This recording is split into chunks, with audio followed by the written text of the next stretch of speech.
Hello বন্ধুরা, কেমন আছো সবাই? আজ একটা দারুণ রেসিপি শেয়ার করব।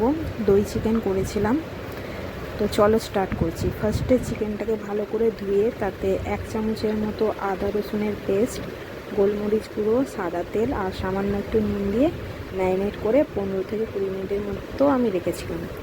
তারপর একটা কড়াইয়ে সাদা তেল গরম করে চিকেনগুলোকে হাই ফ্লেমে ভালো করে একটু ভেজে নেব। খুব কড়া করেও ভাজবে না, কিন্তু হাই ফ্লেমে ভাজবে, নাহলে জল ছেড়ে দেবে। ভাজা হয়ে গেলে সেটাকে নামিয়ে আবারও কড়াইয়ে তেল দিয়ে গোটা গরম মশলা, শুকনো লঙ্কা, তেজপাতার ফোড়ন দিয়ে পেঁয়াজগুলোকে একটু ঝিরিঝিরি করে কাটবে, ভালো করে বেরেস্তার মতো করে একটু ভাজবে। ভাজা হয়ে গেলে তারপর আমি একটা বাটিতে মশলা নিয়ে নিয়েছিলাম। সেখানে আমি নিয়েছিলাম 4 চামচের মতো আদা রসুন, কাঁচা লঙ্কা, পেঁয়াজের পেস্ট, আর 2 চামচ ধনে গুঁড়ো, আর 1 চামচ জিরে গুঁড়ো, আর 1 চামচ কাশ্মীরি লঙ্কা গুঁড়ো। এতেও আমি হলুদ ইউজ করিনি। মশলাটা একটু জল দিয়ে রেডি করে নিয়ে তারপর পেঁয়াজটা ভালো করে ভাজা ভাজা হয়ে এলে তাতে আমি দিয়ে দিয়েছিলাম।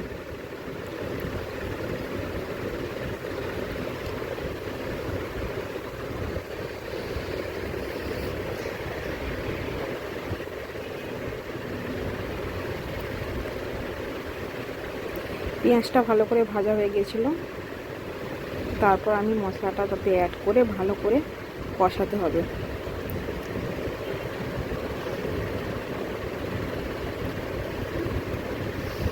মশলাটাকে ভালো করে কষাতে হবে। মশলাটা হালকা কষে কষে হয়ে এলে তারপর মাংসটাকে দিয়ে ভালোভাবে আরও কষাবো।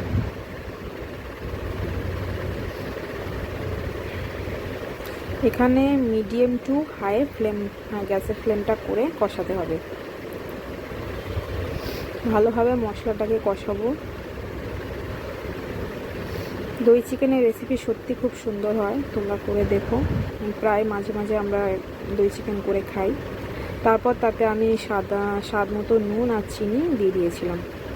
তারপর আবারও ভালোভাবে কষাবো।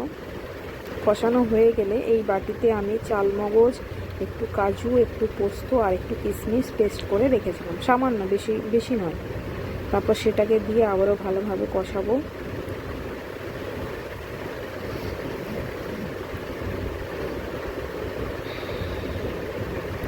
এই যে আমি যে পেস্টটা ইউজ করলাম লাস্টে, চালমগজের এই পেস্টটা, ইচ্ছে করলে অনেকে দেয়, আবার দেয় না। তারপর আমি দিয়ে দিয়েছিলাম ফ্যাটানো টক দই। দইয়ের পরিমাণ একটু বেশি রাখবে, যেহেতু এটা দই চিকেন, দইয়ের পরিমাণটা একটু বেশি রাখবে। দইটাকে দিয়ে গ্যাসের ফ্লেমটা একদম লো করে দিয়েছিলাম, নাহলে দইটা ফেটে যাবার ভয় থাকে। তারপর তাতে আমি চেরা কাঁচা লঙ্কা 4-5টা অ্যাড করে দিয়েছিলাম। তারপর একটু গ্যাসের ফ্লেমটা একটু মিডিয়ামে রেখে তারপর সেটাকে কষাবে। কষানোটা হয়ে গেলে তারপর তাতে আমি দিয়ে দিয়েছিলাম জল। জলটা একটু আন্দাজ মতো দেবে, খুব বেশি হলে আমার ভালো লাগে না। মাংসটা যাতে সেদ্ধও হয় আর জলটাও যাতে বেশি না থাকে। তারপর আমি তাতে অ্যাড করে দিয়েছিলাম ধনেপাতা কুচি।